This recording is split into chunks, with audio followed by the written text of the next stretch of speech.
Hello, this is Isaac Clark in the Computer Science 110 in the 10 o'clock section with Mr. Wellman, and this is extra credit number 4.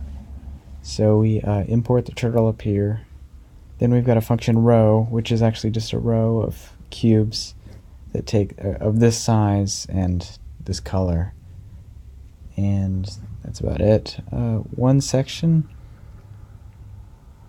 so it takes a size, a color, and a width, a pen width.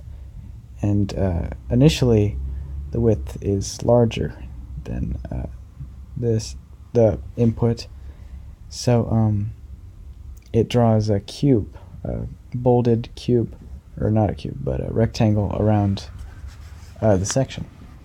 So then the width goes back to normal, and then it'll draw that section. And this conditional is just to make sure that it's in the right place in the section.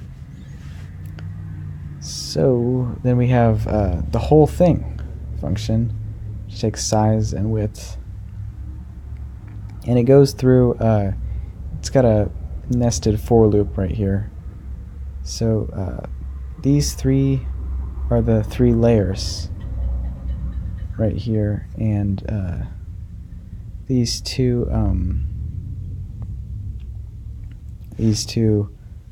this iterable that the X is going through, it's going to draw one section, then go, it's going to move around and take these directions right up here.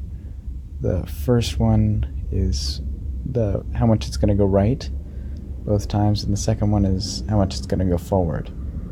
So that'll format that out, and then that's about it.